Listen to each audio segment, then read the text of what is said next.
नमस्ते। आज के समय में एक डर हम सबको कहीं ना कहीं परेशान करता है। वो है बदलाव का डर। पर क्या हो अगर इसका हल हजारों साल पुरानी एक सीख में छिपा हो।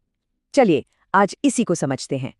तो इसकी जड़ें हमें मिलती हैं भगवद गीता की एक बहुत ही गहरी, एक बुनियादी शिक्षा में। ये एक ऐसा सच है, एक शाश्वत सत्य, जो हमें ये एहसास दिलाता है कि हम जो खुद को समझते हैं ना, असल में हम उससे कहीं कहीं ज्यादा हैं। चलिए पहले गीता के उस श्लोक को सुनते हैं और फिर इसके गहरे मतलब में उतरेंगे। न जायते म्रियते वा कदाचिन नायम भूतवा भविता वा न भूय अजो नित्य शाश्वतो यम पुराणो न हन्यते हन्यमाने शरीरे। तो इस श्लोक का जो मूल सार है वो बहुत सीधा और गहरा है। वो ये कि आत्मा वो न कभी जन्म लेती है और न ही कभी मरती है। ये हमेशा से है, हमेशा रहेगी, शाश्वत है, कभी नहीं बदलती। जब ये शरीर खत्म होता है ना, तब भी आत्मा का कुछ नहीं बिगड़ता। ठीक है, तो सवाल ये उठता है कि इस हजारों साल पुरानी बात का आज की हमारी जिंदगी से क्या लेना देना। इसका सीधा कनेक्शन है उस डर से।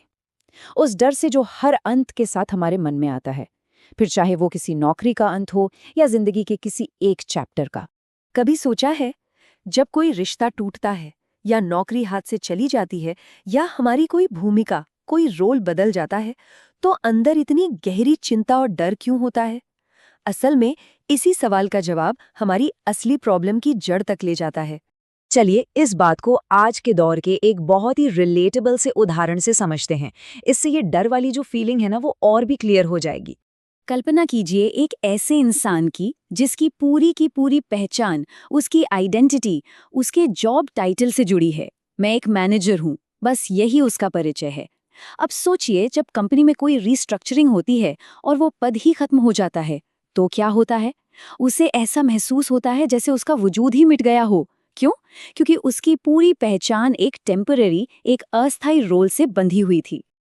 और बस यहीं पर गीता की वो गहरी सीख तस्वीर में आती है। ये हमें एक नया नजरिया देती है।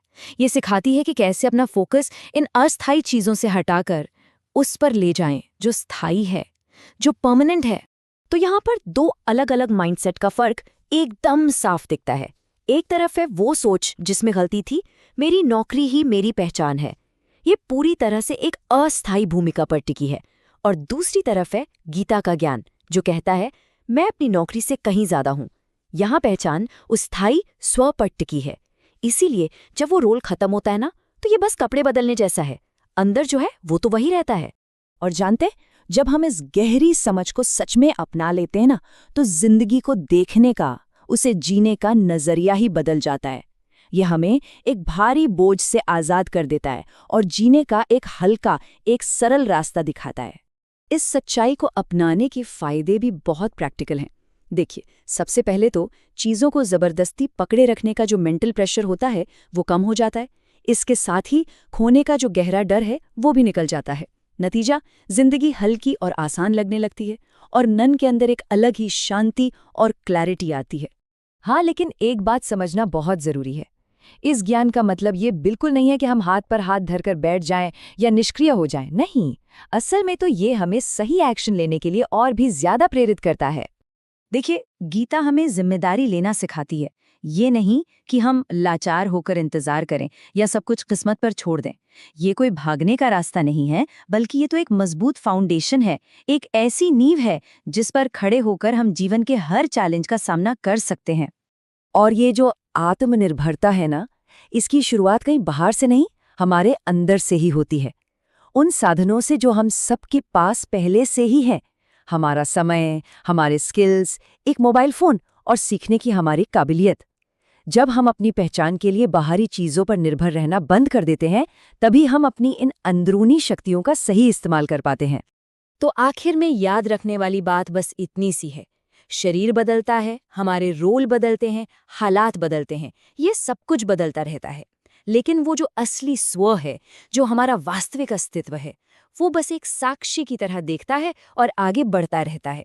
तो सोचने वाली बात यह है कि हम अपनी पहचान को इन बदलती हुई चीजों से जोड़ते हैं या फिर उस शाश्वत स्व से जो कभी नहीं बदलता।